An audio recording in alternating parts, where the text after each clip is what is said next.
Good afternoon, y'all. We are back with another edition of the DNVR Draft Podcast. I'm Justin Michael. We've got Henry Chisholm. We've got Jake Schwanitz here. And we're talking our preseason defensive All-American selections. It's that time of year. The boys took care of the offensive side. It's been a couple of weeks since I've been on the show, so it's good to see you guys. You too, bro. How's everybody doing? Great. Fantastic. We're here talking ball. Couldn't be better. Rockies just gave up back-to-back home runs. So I guess we could be better. It's a day that ends with day or whatever, you know. That's with Y. Yeah. Everybody's just haters. What are you could have possibly defend on this? I mean, they're fun. They've got all the young guys. They've got record some, in May. They've got some okay. Winning record in May. Brother, I used to watch 130 games a year. There were a lot of winning records in May. It was June and July where things tend to go. Well, this year, April, too. But, yeah, I mean... September's not very fun either. Yeah. But, I mean, they've got a whole bunch of pieces kind of figured out. They're just young. If you are interested in baseball, follow our guy Hank or follow the DNVR Rockies show. Susie has got you covered on all things baseball throughout the summer. We've got a lot to get into, so now is as good a time as ever to just kind of jump into it. Not the smoothest segue, not the smoothest transition in the world, but that's okay. You guys want to start in the trenches? You want to start in the secondary? Which way you want to do this? Let's go front to back. So start on the front seven. Starting on the front seven. We don't really have any specific rules. Like, I think it'll, in some capacity, end up largely being 4 defensive linemen, a couple of linebackers, and 4 DBs. Yeah, I went 4-3-4. Went 4-3-4. That's what I went as well. Okay. We can throw out some guys if we want as like hybrid type positions. I know it can get kind of wonky. The 11 that I have, I don't know if necessarily you would play these guys like as an 11-man defense, if that makes sense. But I just tried to pick the 11 best individual defensive players in my estimation. So I'll just kick it off and then I'll pass it to you. But starting in the trenches, I mean, I think the easy one that I assume all of us have is James Pearce Jr. of Tennessee. Yeah. Just a fucking beast, man. Dude's an animal. When we talked about him with our like early 2025 top 10 preview, I said like it's alarming watching how easily he just pushes tackles back into the backfield. That length and the conversion of speed to power is so effortless for him. Would he be your top defensive lineman going into this year? Yes. Hank? Yeah, I mean, I think he has to be. I think regardless of like what the conversation is too. Like if it's just like who's the best college football defensive lineman, it's probably him. If it's like who's the best draft prospect among defensive linemen, it's like that's also him. Which is, it seems like it's rare that it's both of those are the same guy. That's a good point. I mean, the production's obviously absurd. 14 and a half tackles for loss a year ago, 10 sacks. He also had an interception just for shits and giggles. Why not? The dude's a freak. Like, He's unreal. In terms of just athletic mismatches, I mean, and we'll get to him, I'm sure, at some point, but, you know, it's like him and Harold Perkins and, you know, Travis Hunter, like just a couple of really unique skill sets. Like, there just aren't very many humans that can move in that many ways and be that powerful, that explosive. It's just shouldn't be fair. Definitely. No, that's a freak. Where is he getting drafted, do you think? Is he just like a lock for top 5 at this point? I mean, you can always say that before the season. I think yes, right now he would be. You know, looking at the stats, I don't know how many sacks he had last year off the top of my head. 10. So that's a damn good number, man. I don't think you have to really replicate that. I think anything like 7 or 8 and just creating mayhem again, and that's enough to just solidify he is who we think he is. Definitely. That's kind of where I'm at. Yeah, I mean, like, obviously the couple of quarterbacks break out, that could change some things. He ends up going 6th or something like that. But I do think it's, assuming he stays healthy, assuming he stays out of trouble, like he feels like a lock to at least say he's a top 10 pick right now. Yep. Who else you guys got? So do you want other edge or interior here? However you want to do it. I'll just go other edge. I went with Nick Scourton. He's at Texas A&M now. He played last year at Purdue. Was one of the best edge rushers in college football last year. Was one of the most highly recruited players in the transfer portal. He was close to leading the nation in sacks, I believe. He's a bit stockier. You know, James Pearce is a longer, just a bigger, like, human, really. He's like 6'4" or something, like 230 some pounds is what he's listed at. Nick Scourton's got a bit more heft to him, but he's got an impressive, you know, bag of moves. And you can watch him drop back in coverage. You can watch him, you know, fill the run in the interior defensive line and, you know, rush and spin around guys on the edge. So he can kind of do it all. Another guy whose numbers are just insane. 10 sacks a year ago, 15 tackles for loss, 50 total, 33 solo. I mean, it's the versatility, I think, is his strongest selling point. Yes, absolutely.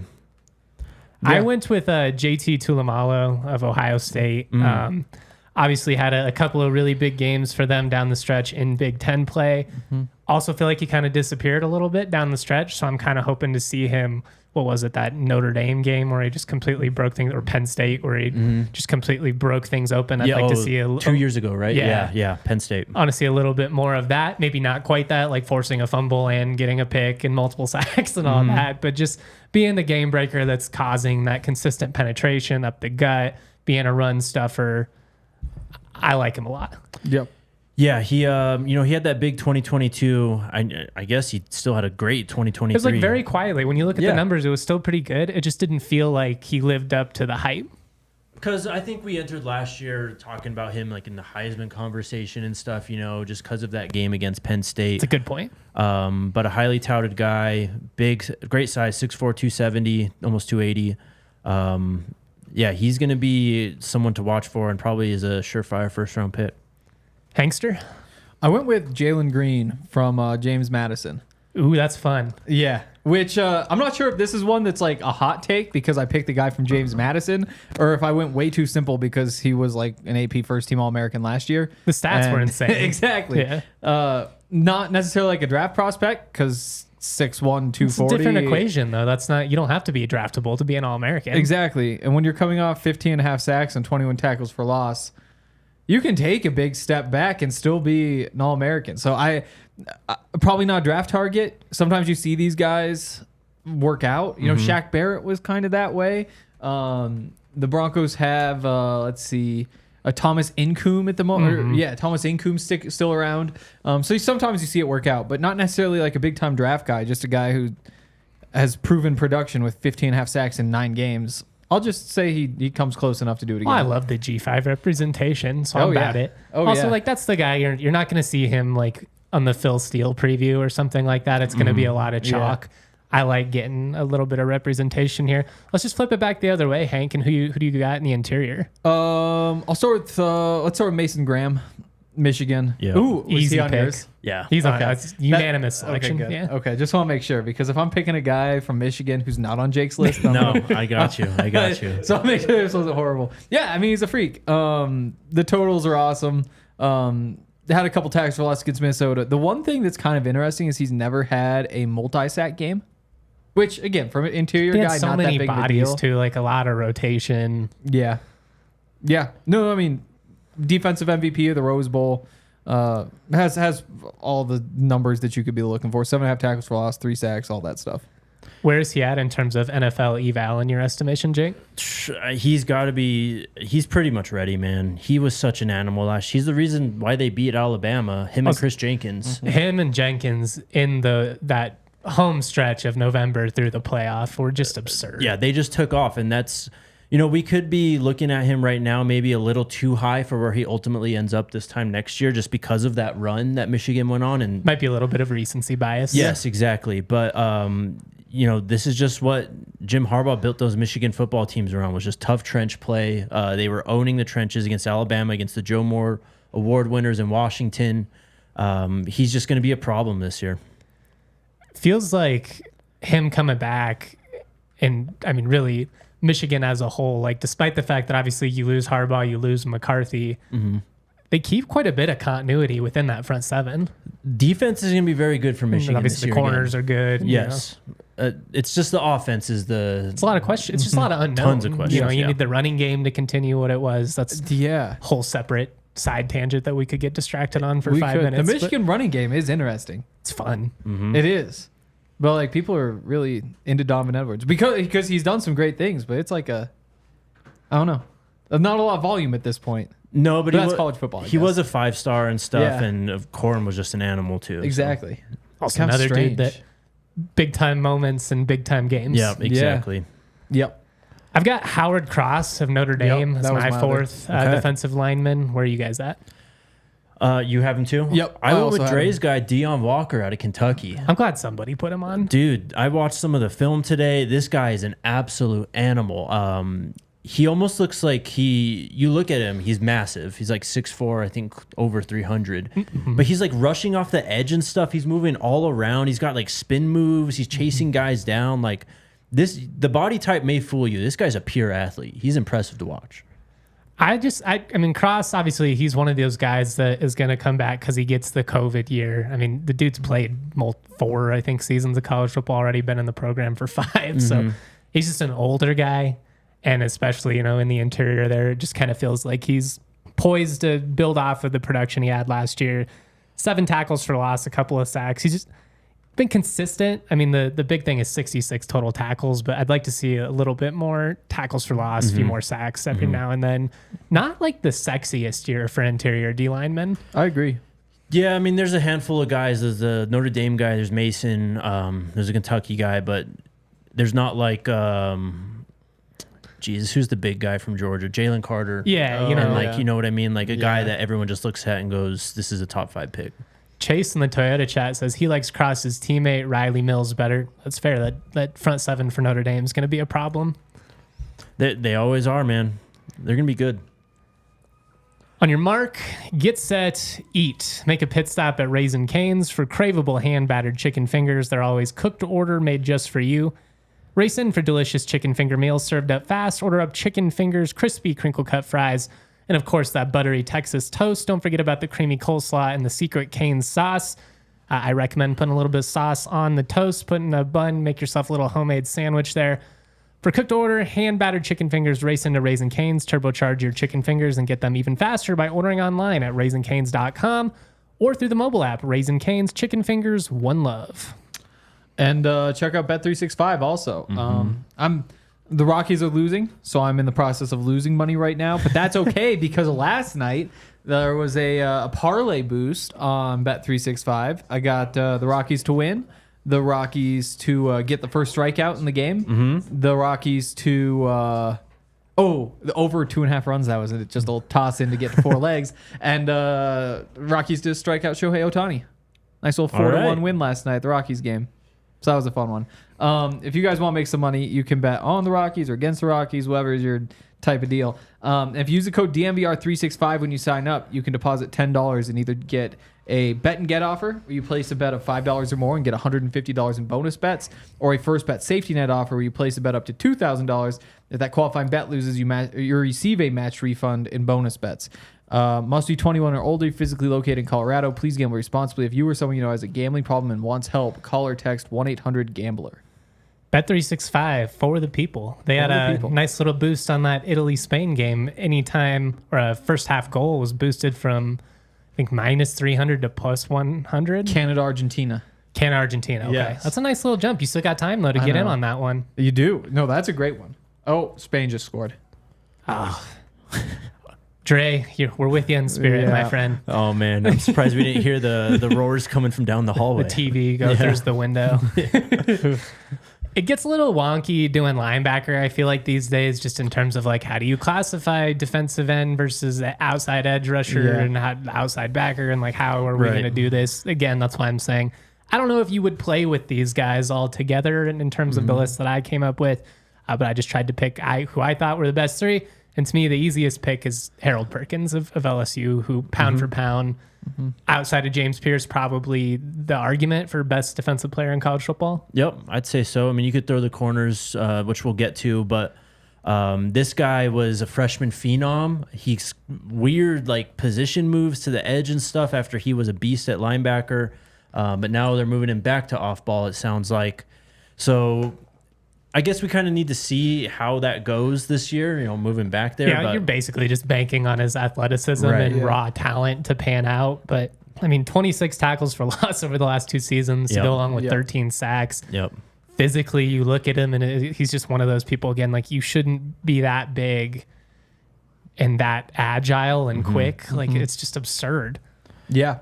I mean, guys like that, sometimes switching him around a bunch can make him a bit of a tweener. Like you think of like Baron Browning with the Broncos. Right. Ohio State. I think he was a 5-star. He was either a really high 4-star or 5-star. Winds up kind of slipping in the draft because they moved him around, didn't really find him a role. But you also see like Micah Parsons or like Isaiah Simmons, things didn't work out, but gets drafted high. So, yeah. 6'1", 220 is what he's listed at. Oh, that's lighter than I would have thought. He looks, if I would like just going off looks, I would have guessed more like 6'3", 230. I guess I'll throw I have Jay Higgins in there from Iowa. Okay. I do as well. A lot of reason why, because like, hey, if there's a tie, give it to the Iowa linebacker. Fair enough. But he's listed at 6'2", 227, and I would have thought that he was a little bit bigger than that too. He had 171 tackles last year. That is how he made my list. Holy cow. Yeah. He was one of those where it was like the numbers are so insane you can't like Exactly. you're not going to include him. Yeah. Exactly. And if you're Iowa, why would you change your defense when he's doing that? Like you put him in the exact same position you had him in last year. Let him go. Defense hasn't been the tackles issue, again. Iowa. Exactly. That's true. That's so true. even Maybe if he he only can gets play running back 150s too. right there. I mean, probably be the best corner, probably the best edge rusher, probably the best lineman. They need help. Who else you got? Man, Jake? I missed out on that one. I'm not gonna lie. I went with Barrett Carter Jr. at Clemson. It's my I third think pick he as well. was the best linebacker at Clemson last year. We talked a lot about Jeremiah Trotter Jr. And he was very, very hyped this time last year as a first-round player. Didn't really pan out. I think he went 5th round to the Eagles. So, of course, his namesake and the pedigree there. But Barrett Carter, I think Dabble called him one of the best players he's ever had. Well, another guy who's going to benefit from, I mean, he's played almost 40 games in his career at this point, coming back as a 4th-year starter. Yep. Like, the numbers have been there. 151 total tackles, 21 for loss, 9 sacks, couple of picks. You love the versatility. I feel like he's a little bit rangier than some of the other guys. Yep. Yeah, truly sideline to sideline. You'll see him running down a bunch of plays, dropping back in coverage. He does it all. I also have Deontay Lawson out of Alabama. I just fringe for me.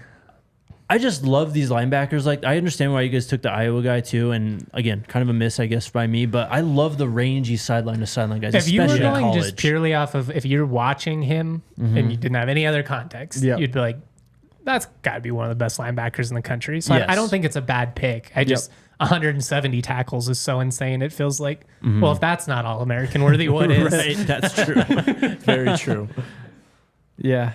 You had any other guys that you considered throwing out there? I mean, Michigan's bringing in Jay-Sean Barham from Maryland.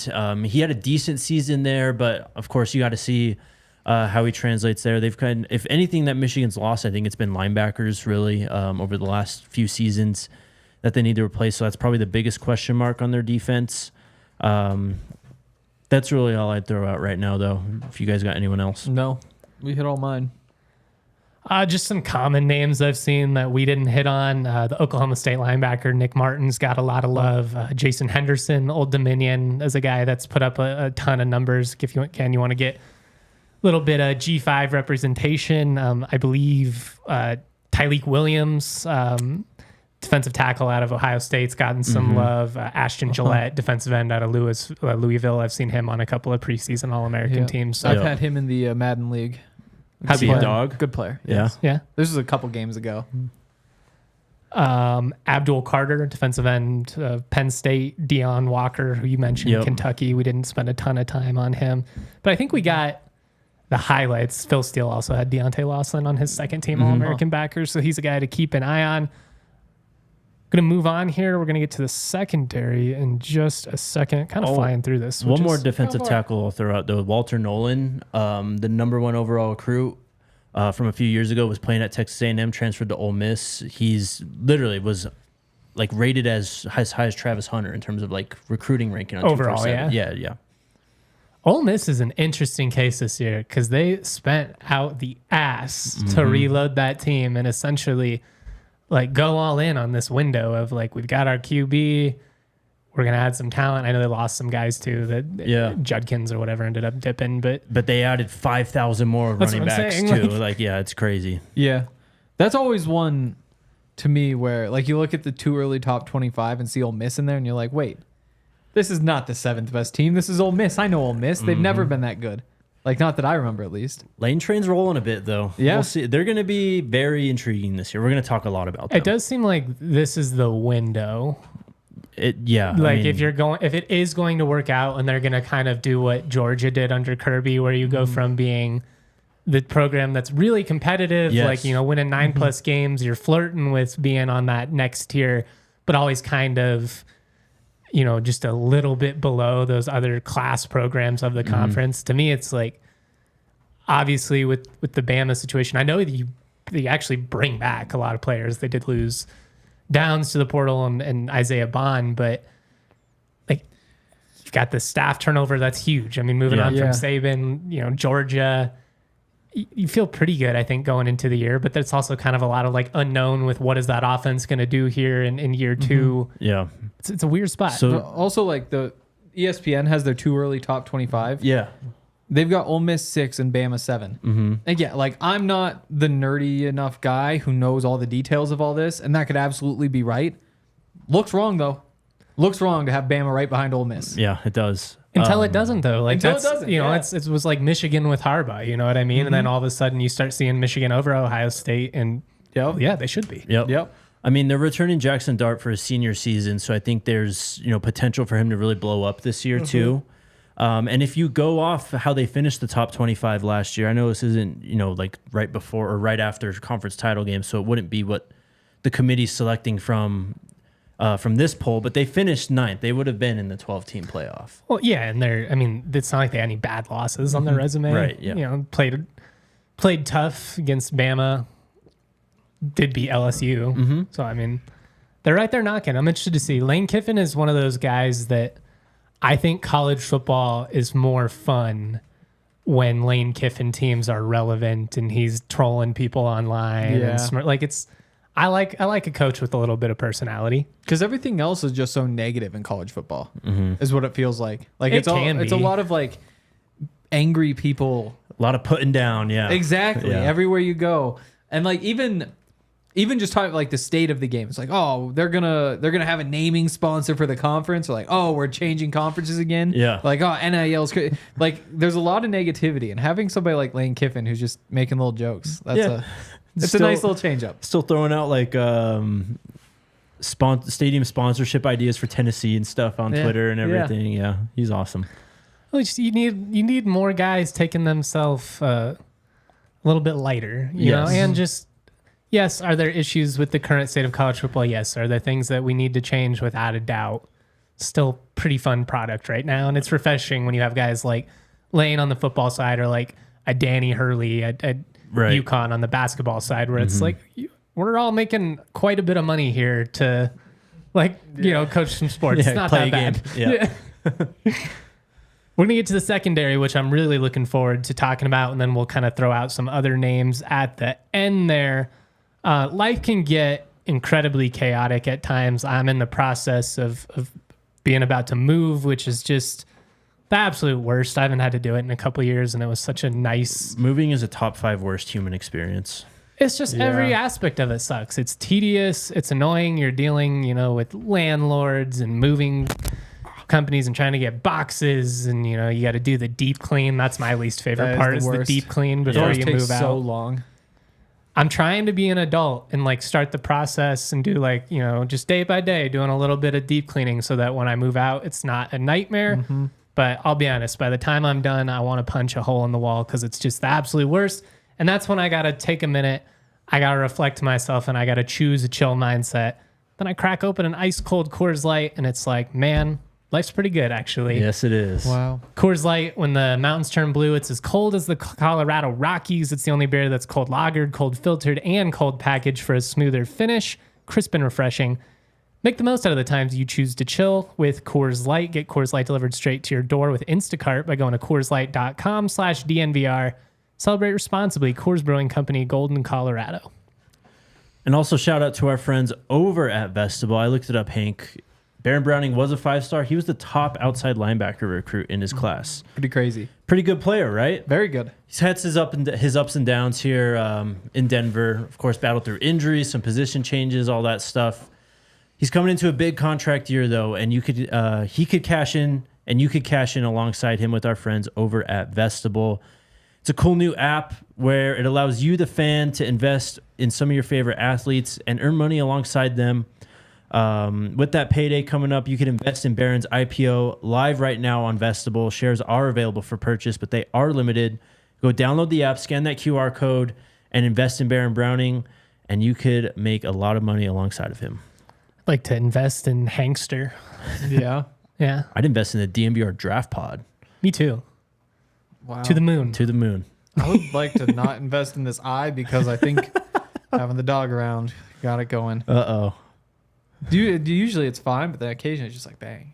Well, it's a longer haired dog too. Get a little bit of dander. that's Yeah, true. she is. Dander. We she got leaves the Office path. Doggo today. For those that are wondering what's happening, it's been nice. Yes, it's been awesome. Yes. All right, I'm excited to get into the secondary. Yeah. I think there's some really intriguing safeties this year. I Yeah, think there's a lot of them. talent at corner. I think there's a couple guys that are going to be obvious selections, and a couple of guys where it gets kind of tough. Jake, go ahead and start us at corner and hype up your mans. So, yeah, Travis Hunter, I mean, one of the best football players in the country. The ball skills are off the charts. The instincts are off the charts. Change of direction. He had that one bad game, the Stanford game, coming back from injury last year. But really, you take that out, and it was a phenomenal season all around. And he's a guy that is going to be traveling, covering the best receivers that Colorado plays against this season. And they've had him working out of the slot a lot more, getting him closer to the line of scrimmage, kind of near the ball a bit more, in spring football as well. So he's the stir that kind of, or the straw that stirs the drink. Yeah, whatever. At Colorado. He's what they built their whole team around, really. And he's one of the best cornerbacks in the league, or in the college football, and will be one of the best cornerbacks in the league. I think talent-wise, it's undeniable. He's certainly in the conversation for best pure corner in college football. Mm-hmm. The ball skills, I mean, going back to that first play against TCU, like the break that he had on that interception was absurd. That's the type of stuff you see in video games.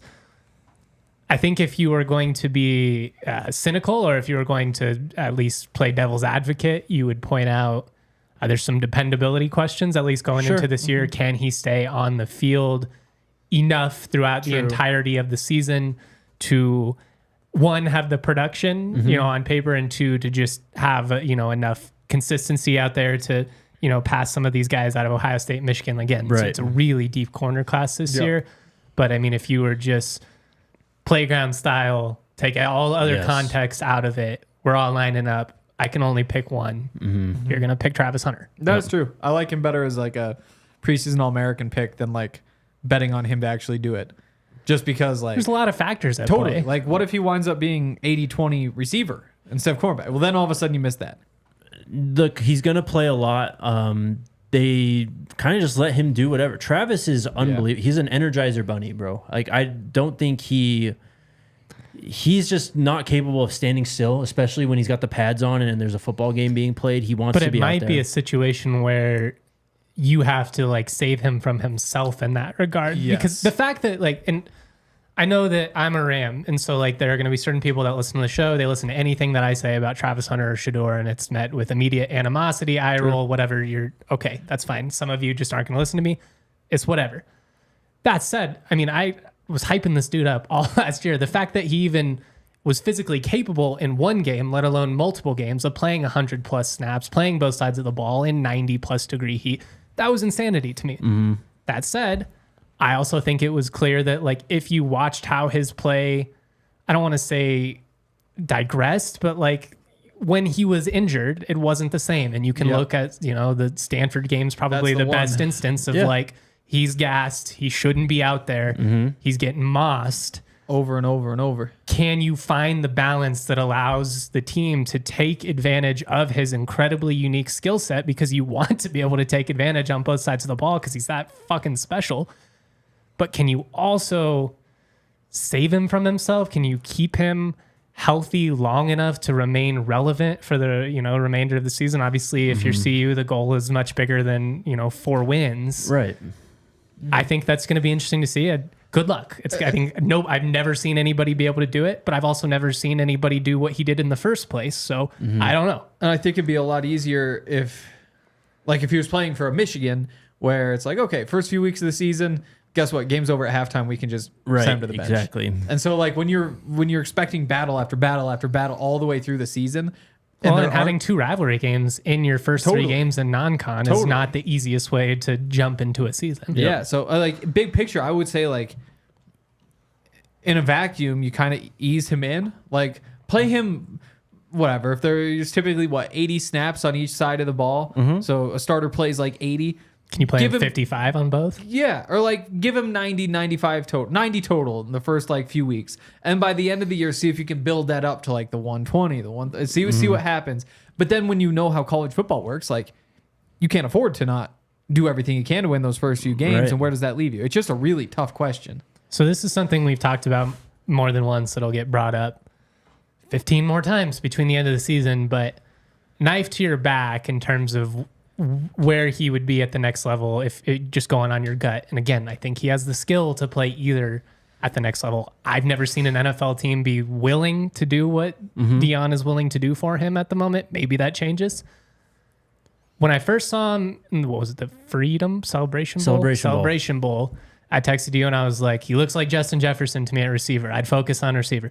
Then I see him break on that ball against TCU, and I'm like, no, I'd focus in him on corner. Yeah. I don't know. I go back and forth. I think you could probably impact the game more consistently as an individual at the receiver position. I also think that his twitchiness and his reaction skills are so unique that it's a PS2 that you would want him at corner, even though he has the athleticism for receiver. So knife to your guys' back. First NFL game. Where is Travis Hunter being used?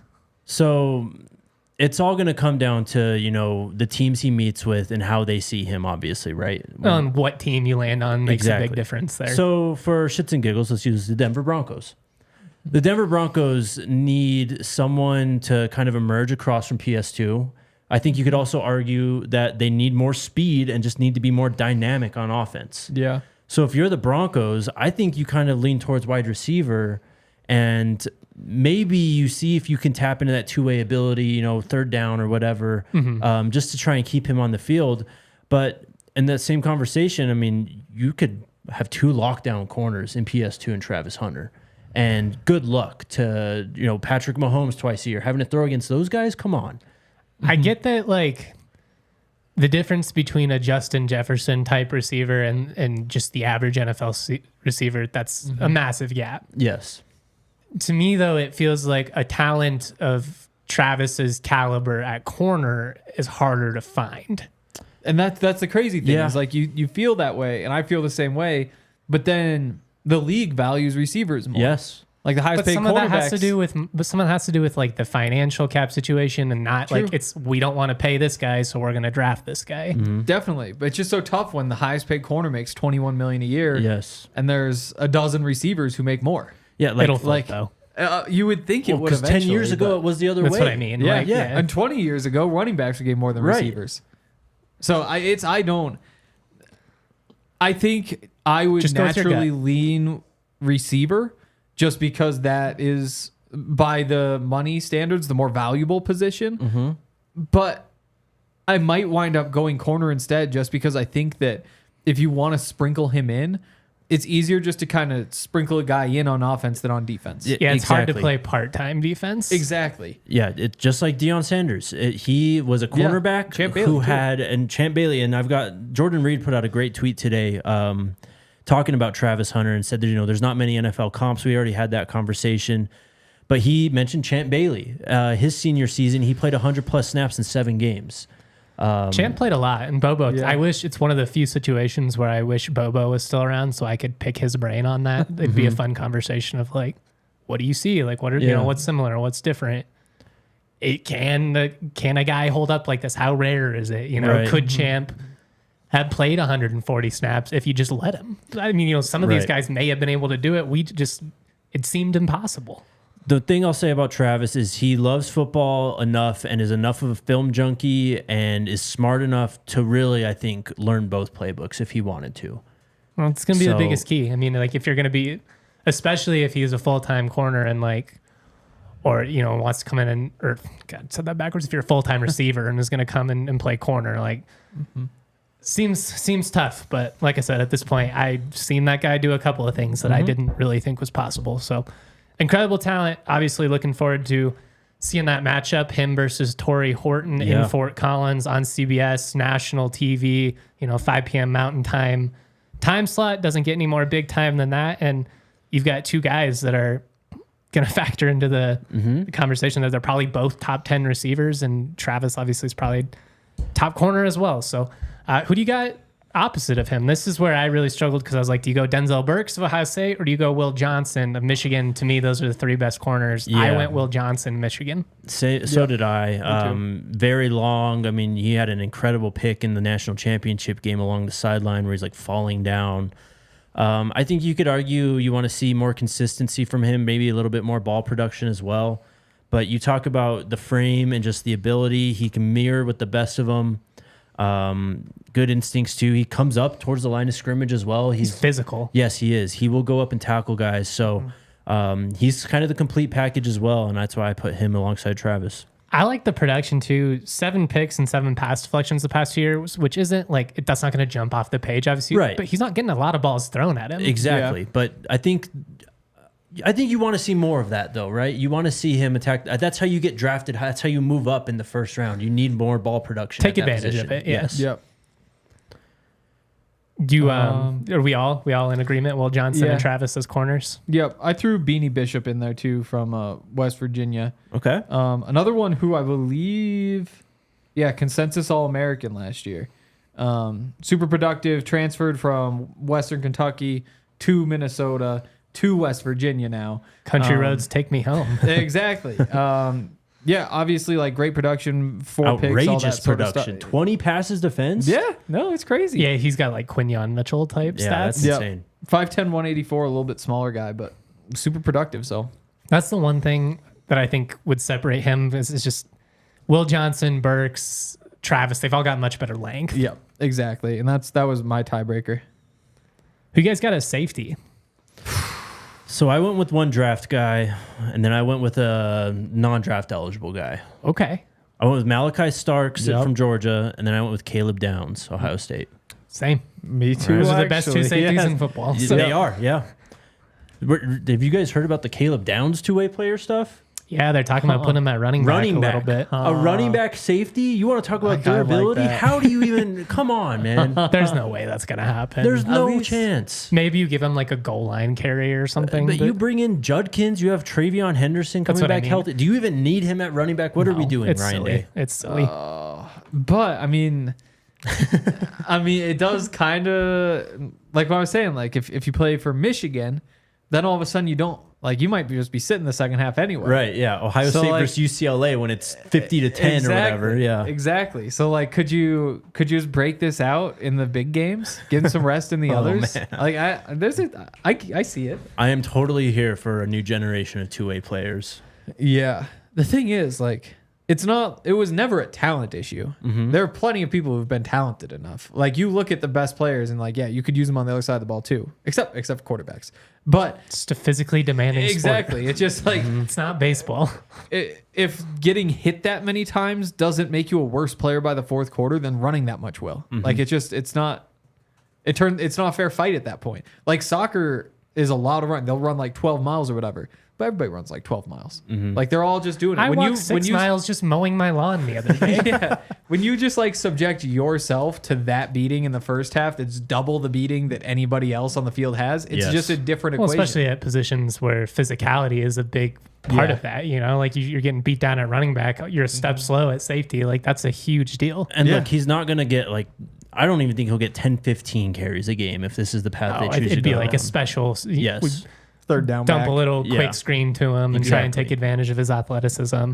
I have seen some love for Xavier Watts of Notre Dame. He's a guy that's had nice production the last couple of years. Mm-hmm. But again, like for me, it's just pound for pound. If you're going pure talent, like it's Malachi Starks and it's Caleb Downs. Yeah, Rod Moore's a really good safety out of Michigan as well. Andrew Makuba at Texas also.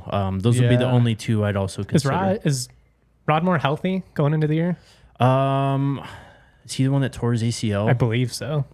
Well, so there you go there. I mean, in terms of draft status, though, I think that you look at, obviously, the 23 tape, and he's going to be up there. Got a comment here in the Toyota chat from Chase going back to our discussion on Travis. He says, Travis Hunter is a Hall of Fame quarterback. He's a Pro Bowl wide receiver. And I think that's well said. I would, if you were just trying to summarize it, and obviously it's oversimplifying things, like, well, what team is he on? Who's the quarterback that's throwing to him? How good's the defense? 8 million things go into that. But there aren't many guys that can run like Champ Bailey and have that type of twitch and are also, like fast and agile enough to run like that, but can come up and make plays and make tackles in the run game. Like, from what I've seen, he hasn't really shied away from contact. Again, I do think he needs to put on some weight if he's going to be durable as this goes on. He is much bigger now, man. I'm telling you. Have to he be. is close. He said 190 is his target. I think he's at 185. He's looking a lot bigger, and he's going to... Well, it's the biggest key for him and Torrey Horton this year. And Torrey Horton, same deal. He's trying to get up closer to 200. He's at about 190 is what he said. That's the difference between 175 and 190 at this level is night and day. Yeah, it is. I mean, it's literally going to be freshman Travis Hunter to this year junior year Travis Hunter. That's the difference, and it's going to be very noticeable. You mentioned like the twitch and like the ability in the open field, and I think that's what pushes wide receiver over the edge for me in terms of Travis. Is just he could take advantage of it more. Yeah, he's like he can walk his way out of a phone booth basically with how he moves in the open field and just how smooth he is. So that also translates to corner. It's a fact. We're gonna be talking about this all year. And returner. And return, sure. I just keep coming back to it's so much easier just to put a guy on the field on offense. Like you say, like, hey. Well, you can just design a quick screen for him. Like, we're just going to put the ball in your hands. Exactly. It's harder to do in the secondary where you might be responsible for an entire section of the field. Yeah. Chase says in the Toyota chat, Travis will be 200 pre-draft. I don't think so. I think at some point your frame is just kind of what your frame is, and you can beef it. But guys like Travis, like Torrey Hunter, they're lanky, skinny guys. They're incredibly athletic. They can put on some muscle, but I'm a lanky guy. Like I can lift weights all day. I can do a lot of push-ups. Like I'm not gonna fill out. I get a lot stronger in my body. Like I can feel it, but I'm not gonna be the beefcake dude where you can see it and I got the big old bulging biceps. And now that he's at the point where I don't know, like it's one thing if you're like 175 pounds, but once you hit the like kind of that floor threshold, the 2 weeks before the combine, you're cutting weight, not adding it. Like you're trying to go out there and run like a fast 40 and all that stuff, and that's why like.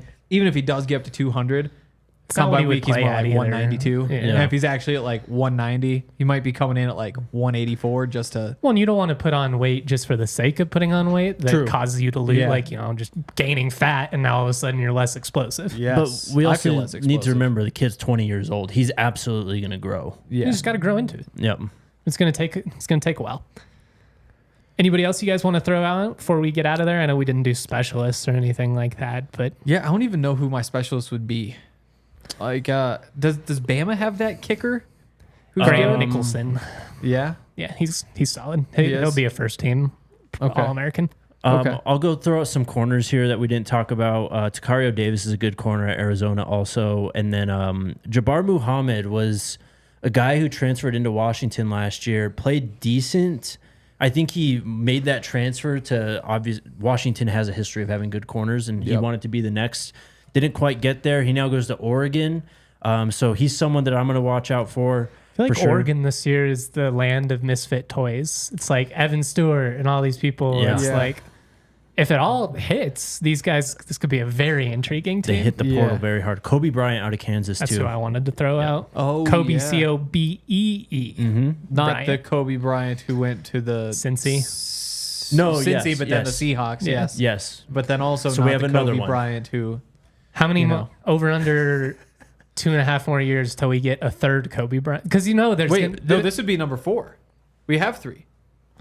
Well, if you count the original, I'm talking like people named after the only Kobe this Bryant. Is the generation where we're about to see a lot. That's more what I'm saying. There'll be at least a handful. Yes. Wow. We're gonna get a LeBron that's a prominent college player at some point here. Like, Somebody named somebody LeBron, which is a crazy name. Give us 15 years, and we're going to be talking about little Nicolas running around Denver. No doubt. It's true. Yep. Maybe I'll have a little Nicola. There you go. I've thrown that one out a couple of times, been floated. The missus doesn't seem too into that idea. What if you include the S?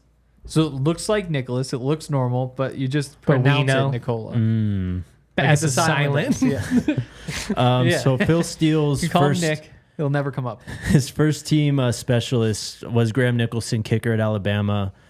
He had Alec Bevelheimer, the punter out of Miami, Ohio. Never heard of him. Neither have I. Kick returner Jaden Harrison at Notre Dame, and then Zechariah Branch. He's a monster punt returner at USC. All purpose was Travis. And then long snapper was a long snapper. Say this, couple of interesting return guys, I think, between CSU and CU. A lot of team speed, so it'll be interesting to see how that plays out. LeJontay Wester, too. Yeah, and Torrey Horton's one of the better punt returners in the country. They got Kobe Johnson, who returned a kick for a touchdown against Washington State last year before he got injured. I can't wait, guys. This has been a blast. Yep. We're going to be talking plenty of preseason college football preview here in the coming weeks. But I think we're going to get on out of here. We're going to go watch a little bit of football, the other version. Mm-hmm. Much love, y'all. Have a great day. Shout out to Kale making all of this happen behind the sticks. None of this would be possible without our incredible production team. Have a good day, y'all. Peace. We all silly like the mayor.